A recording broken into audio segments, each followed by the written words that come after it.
strive for this happiness, or you strive for that goal, and you do everything that you can, even believing in it, and you're going to reach it, and then when you get there, it's there for a short period of time, and then it like goes away. This new phase, this is what I have to try to redefine. The lessons you're going to learn firsthand will apply to anybody in different areas of their own pursuits.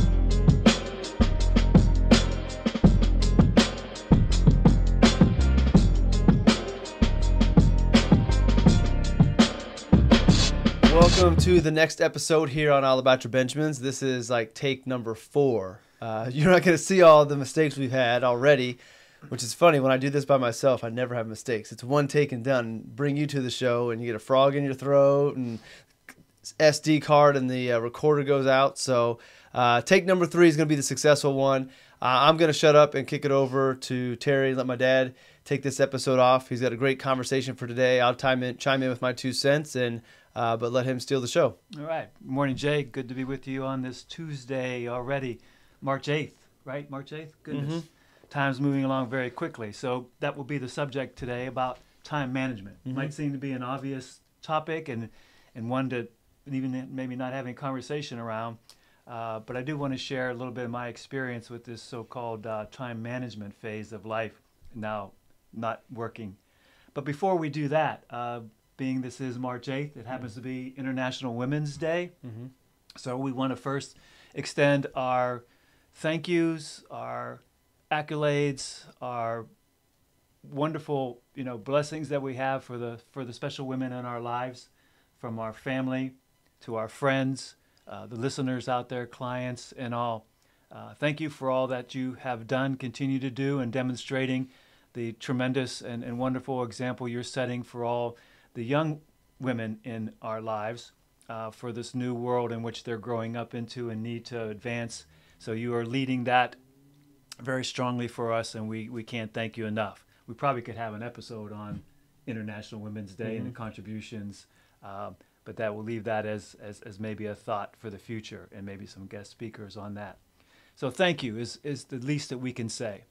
So moving on to today, I thought it might focus on a little bit of time management and what that sort of means and looks like in this new phase, this new episode of trying to put together that encore that I'm trying to do and design. And as I said, it seems like obvious, but I will tell you, I've struggled a little bit with time management. Like I said, it's March 8th already. Mm-hmm. Going 3 months well into this new year, and 3 months since my, leaving corporate America. And although it's been wonderful, I'm now looking back, and maybe this is a bad habit I've got to break. Looking back and saying, okay, what has actually happened? We talked in the first episode about envisioning a new path, creating this encore, as we talked about in our previous podcast, and setting things up occasionally to make sure that I maneuver through that correctly, and we can share that with everyone. But as I said, the days go by quickly. Mm-hmm. And I think I said earlier that I'm not quite sure how I got anything done when I was working, outside of obviously putting in more hours in a day to get it all done. And you would think with the so-called extra time of not living in a very hectic, work day schedule and demand, that, you would have all this extra time.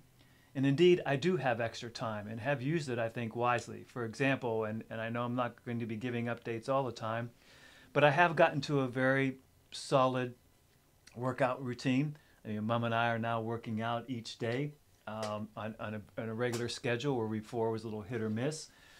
Also, in creating a little bit of my next improvement, I've pumped my cardio workout up because of this extra time. So I'm doing about 7 miles right now of a combined cardio workout. I just can't run for straight periods of time. I don't know if that's an old college or the old basketball discipline, just start and stop, but I can't just do one steady run. So I have a breakout between being on a stationary bike, a recumbent bike, the treadmill, breaking it down to get me that, if you would, hour of cardio in each of my workouts.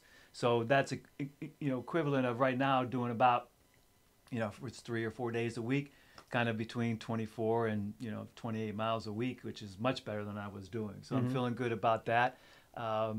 Diet's been improved a little bit, spending a little bit more time on breakfast, which I never did when I worked, which I know was bad habit, but I've improved that. I also mentioned, one of the things I was going to do is improve upon my reading and getting back into reading books. So my little so-called book of the month. I've now completed 2 books. No, actually 3, because the one book was your assignment from the finance side on the 1-page financial plan. I read that. And now I finished up The Long Bright Future. You gave me The Alchemist last week, which you were right. That's a wonderful book. And I would just go on and, echo your statements on it. Everybody should find a copy and pick it up and do find a read. It's a quick read. I actually finished it in just 2 sittings as such. So that was good. And I just started a new one called The Mount of the Olives. And it's another one of these that gives you a guide of how to, create a better life. Surprisingly, it has a very strong parallel to The Alchemist. I've just started reading it, but the main character is Felix. This is set in the Roman Empire days. But again, it's about this young man who's an orphan and he's mute, but he sets off once he gets old enough on his journey. And his journey to find himself.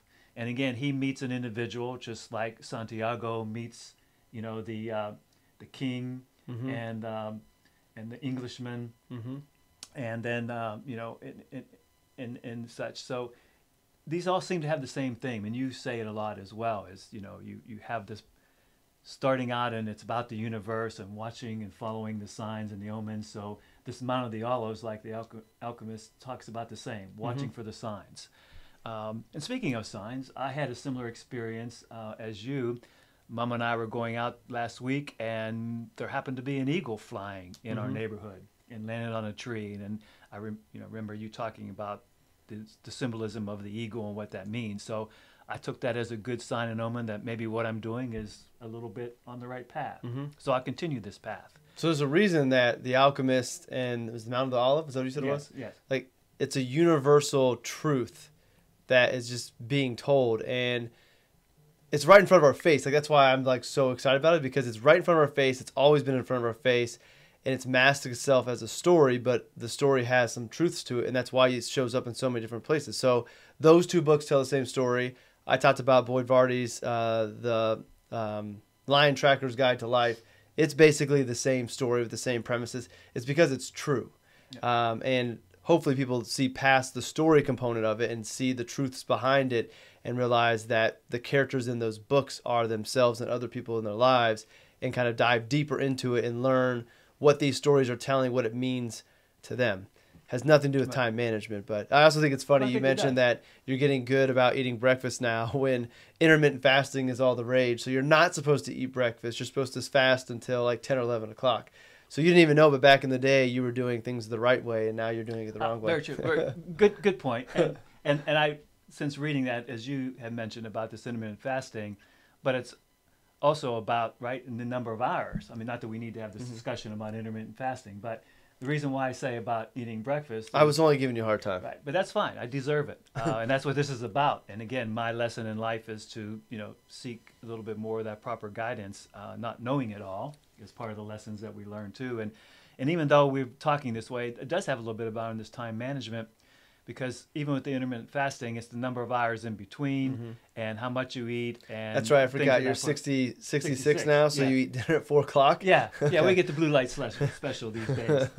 To kind of keep that, but again, goes to the point of the number of hours between. Right. So if we do eat a little earlier these days, again, the luxury is that we can.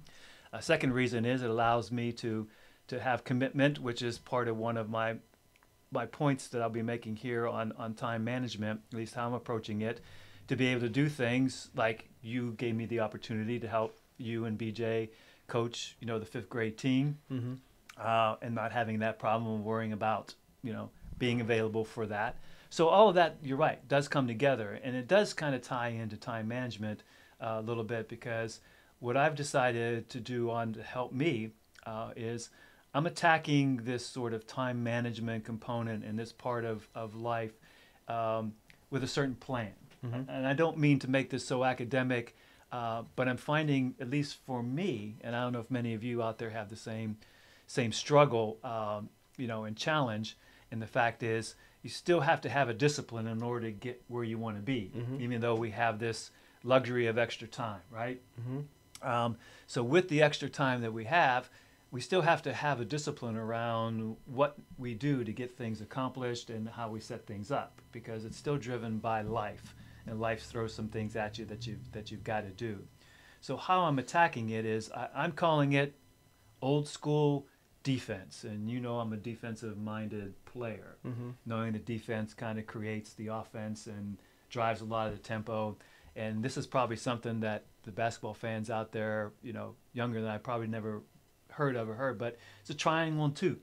Even though it's a triangle and two defense, I'm looking at it and designed my little plan about time management around this triangle and two, and making it a little bit of a defense to make sure that I don't fray off the path and get caught back again in not separating my day and time into segments like we had to do when you're working, right?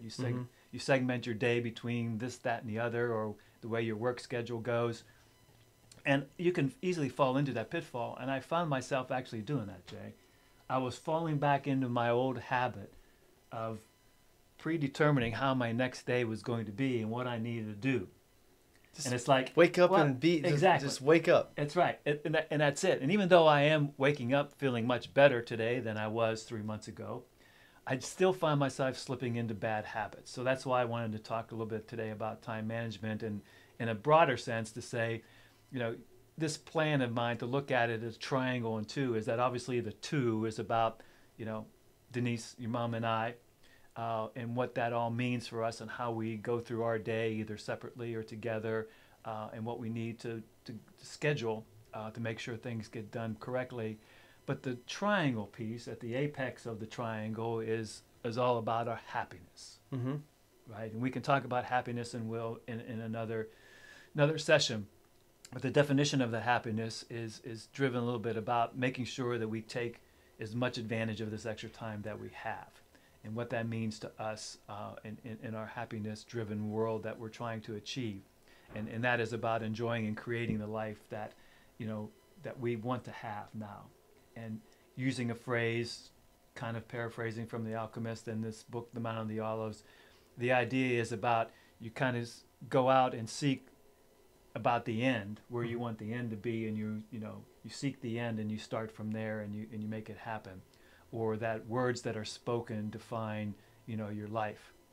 So the time around all of that is going to be critical, because again, we only do have so much time, whether in a day or the fact that we don't know how much time we have, right? Or what could occur tomorrow, and especially in this uncertain world of ours, what that really means to us in general. That's too high level discussion.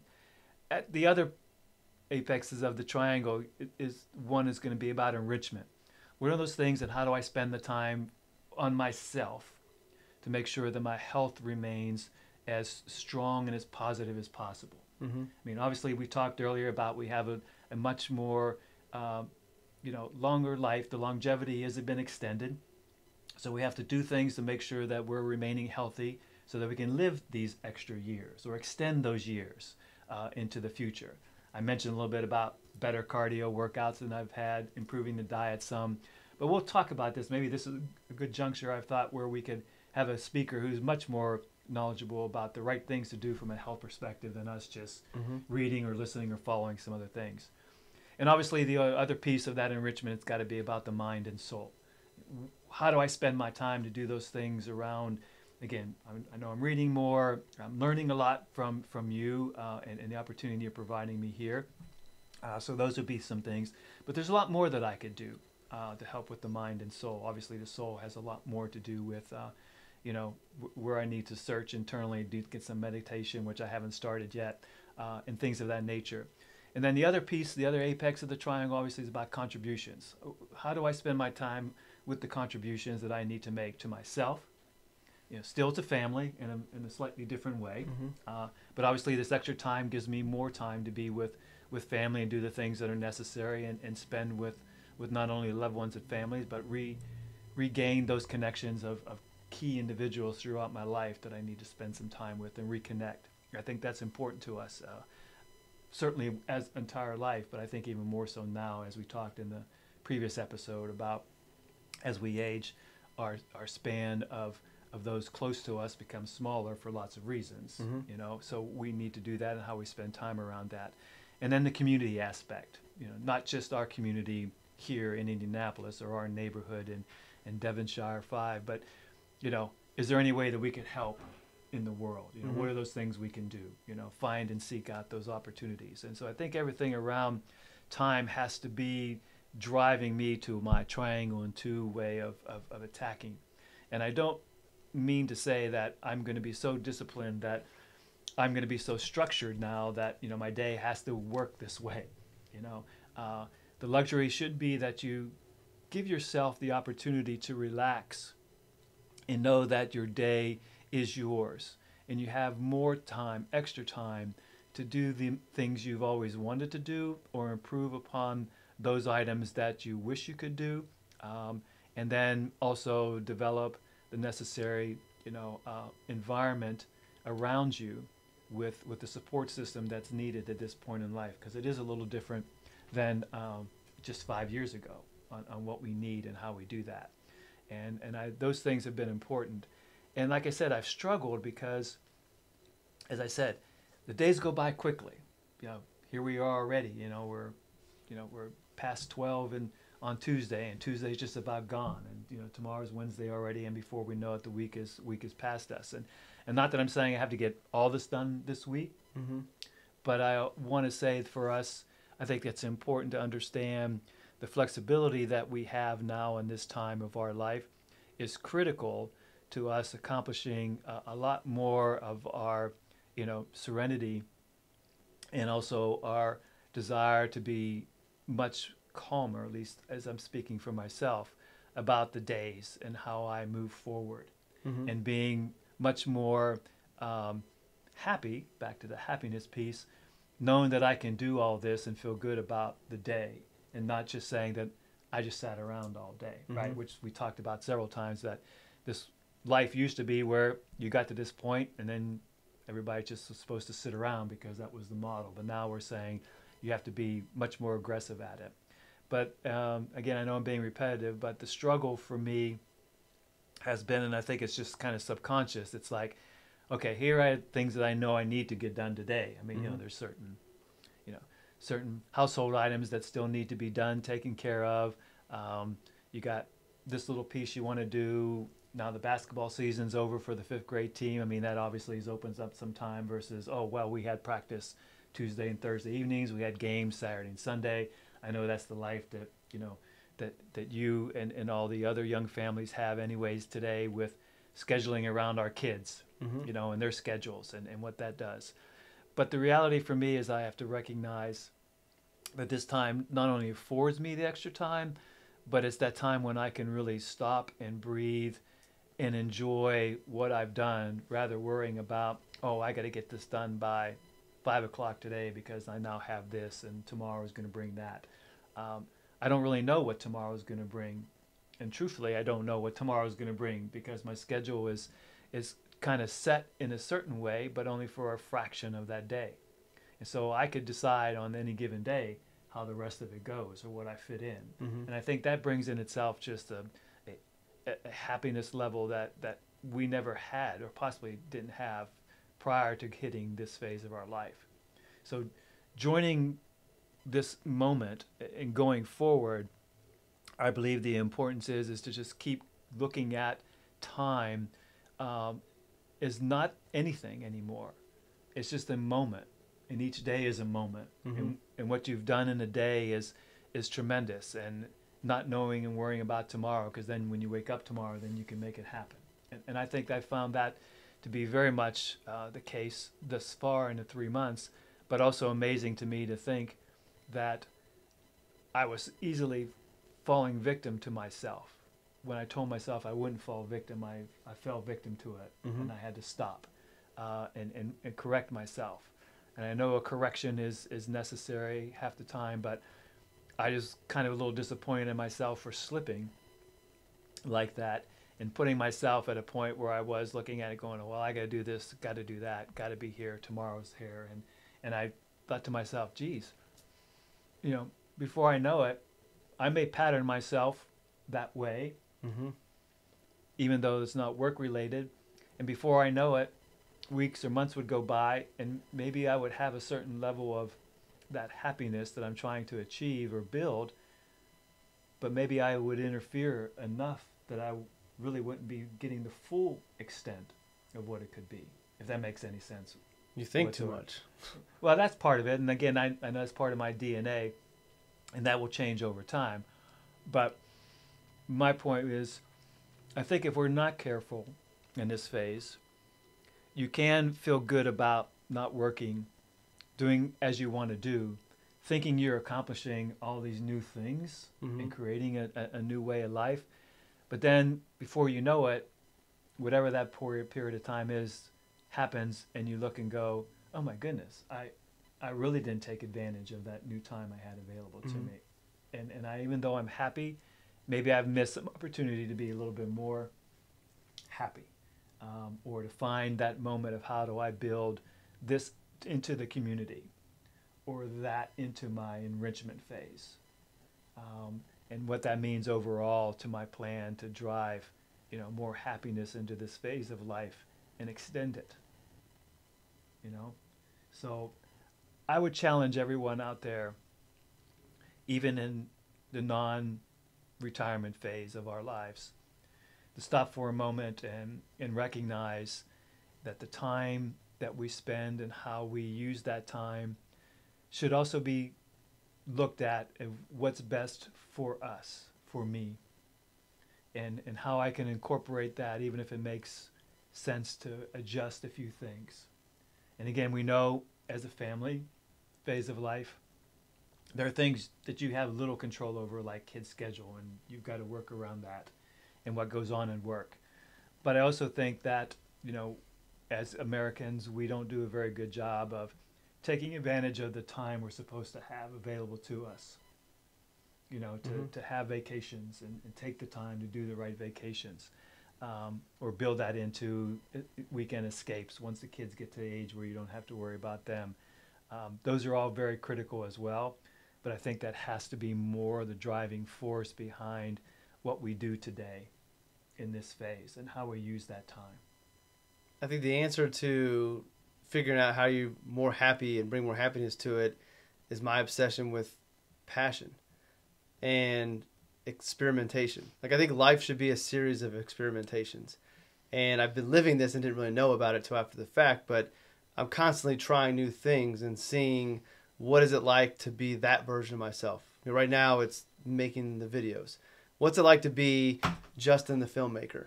All right, so I'm going to experiment with that and see what it's like. And I'm going to find time for that because I have an interest in it. It makes me happy. I'm going to afford more time from it, and I'm going to take that time from something that doesn't make me as happy.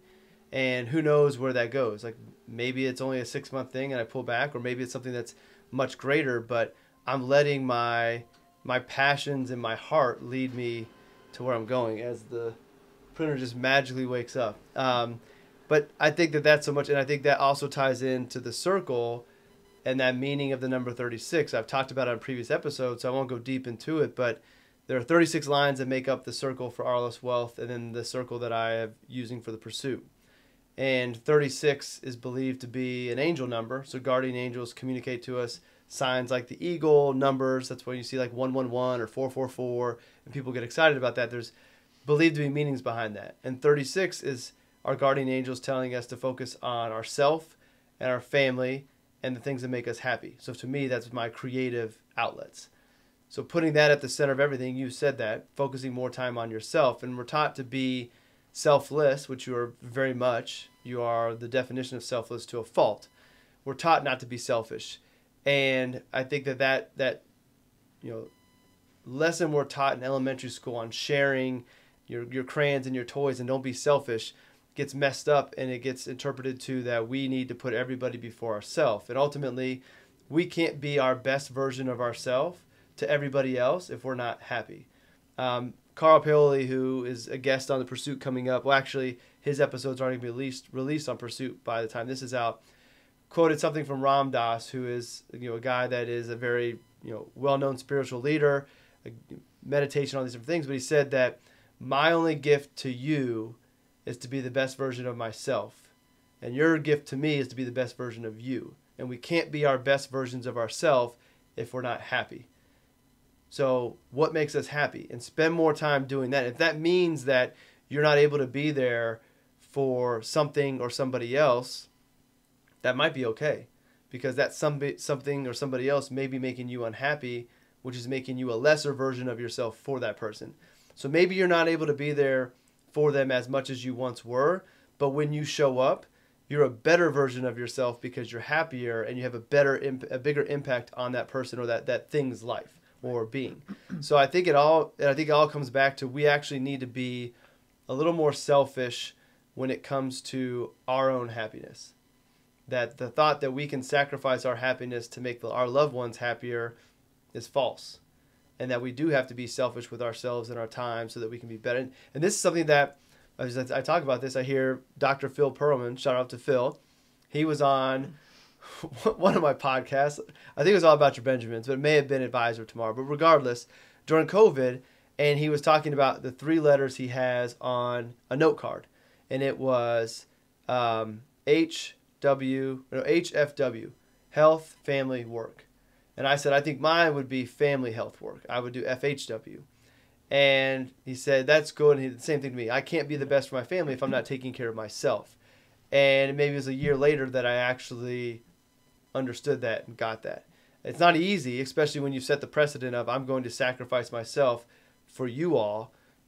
People get accustomed to that. People get comfortable with that. They build their schedules around you being able to do certain things. But if you need to steal some of that time back to take care of yourself, to be better for them, it kind of changes things. So anyways, I think the key to the whole thing is the top of your triangle, the happiness component, and what is it that makes you happy? And what are the things that don't make you happy? And the things that don't make you happy, how do you take that remove it from your life? And not everybody's going to be in a position to be able to do that. Depending on where you are in your career and circumstances, maybe the thing that makes you unhappy, you can't do anything about yet. But how do you get yourself out of that situation? I think too many people just throw their hands up and say, well, I can't get out of this for X, Y, and Z. There's always a but. I would love to do this, but.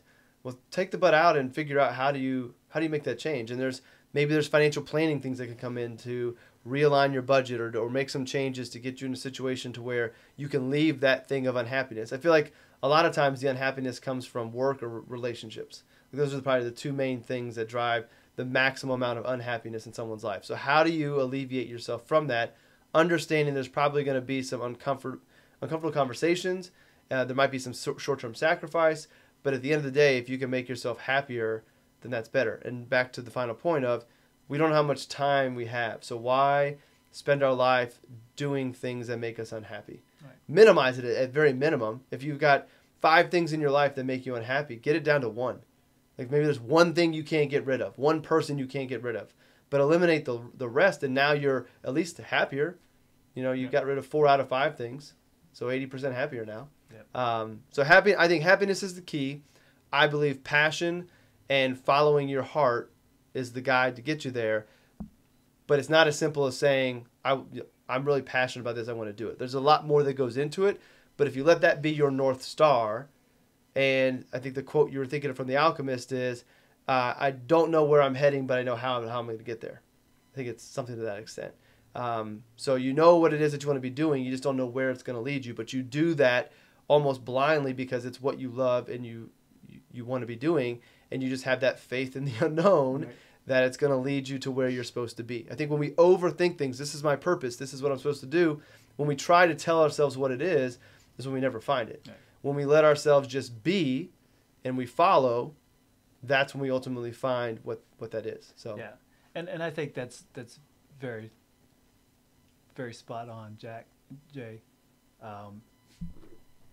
The concept too of this phase of our encore that I'm referencing now as this part of my life is that the time management has to be about, don't let yourself slip and fall back into separating your life into stages. Mm-hmm. I think it's just as easy now for those of us that are in this phase of life to do that, but it's just different phases than before, mm-hmm, right? You still think, at least as I was doing, I still think I had to go this way to do that, go here, go there, or do this as I've been talking about to enrich myself and grow my education, to develop, you know, better health habits and so forth, all the key topics that we're addressing. But I think it's very smart of us to not look at it as phases and separate them, but to also just look at it as that opportunity to take advantage of all this extra time and to move forward in a much more relaxed, focused way that does draw upon us to continue to challenge ourselves to build that new life. So with that, I'm going to close with this little, I'm calling it a little sign, and as you know, I like to throw some humor. When I've gotten myself back into this health kick of trying to get the cardio thing going, right? Not only do I move from one cardio workout to another, I have a certain time limit in each, just because it doesn't seem I can break that just yet. So my goal is to try to break, you know, the time limits I set on each of them. But the one obviously is on the treadmill, and what I do there is I start out with a real brisk walk for a period of time. Then I put the incline up to a very steep incline and do that for a period of time. I then go to a good run speed for a while, and then I finished with doing 5 sprints, 5 1-minute sprints, with increasing the speed to, you know, get the heart rate up, and then a quick cool down. But while I was on this treadmill phase, it kind of reminded me of the Rolling Stones song, "I Can't Get No Satisfaction." The idea that here I am at this phase of life, I made it, and I'm doing this treadmill. I still hate the run. I'm doing this for the right reasons, but the treadmill just, to me, was always about, as I'm running on this treadmill, I'm not really getting anywhere, even though I'm seeing the time increase and mileage increase. It's kind of like that, and I had the Rolling Stones going on in the back of my mind about not getting any satisfaction. And I had to chuckle a little bit, because it also reminded me of that fall that I made of going back in my habits of what I was doing about this time and how I was trying to make good use of the days, of recognizing that here I am having this great opportunity, and it's like you strive for this happiness, or you strive for that goal, and you do everything that you can, even believing in it, and you're going to reach it. And then when you get there, it's there for a short period of time, and then it like goes away, right? You hit this milestone, you achieve this goal. You're like me at this point of life, doing these things that are very positive, and it's like I believe in it. I've worked there. I've got there. It's now slipping out of my grasp, and I kept saying, "God, do you really never get any satisfaction?" And I've saying to myself, change that mindset. Yeah, you don't want to strive. You don't want to strive for happiness and satisfaction. Just be happy and be satisfied. Right, exactly. That's why I said that was what I was. But just it was like, okay, believing in this power of the universe, making the changeover. It was just funny that one day while I was doing that, saying, "God, I hate this treadmill. I hate doing this, but I know it's good for me because I got to get my heart rate up and do this, that, and the other." And then the Rolling Stones song came in my head, and then I started thinking about this and going, okay, when I finally get this, it like slips away, and it's like, well, that's really stupid. You know, you're just becoming your old self, and God knows you don't want me to become my old self again, as you always, you know, force me to think about. And this is what this is all about. So for all of us out there, please don't slip into old habits. Look forward. Continue to look forward. Create, enjoy. Never settle, right, Jay? Never settle. Keep searching, and make sure there's a greater purpose ahead of yourself, whatever that may be, and you don't even know about. And I think that will lead us to a better moment, to better achieve, and get where we want to be, which is every day just a good feeling of who we are and what we can do for one another. And that's where I'm ending today. And my continued gratitude for all of you that are tuning in and listening to this and putting up with all of this, and hopefully it's some value, and that I could once again feel good about today.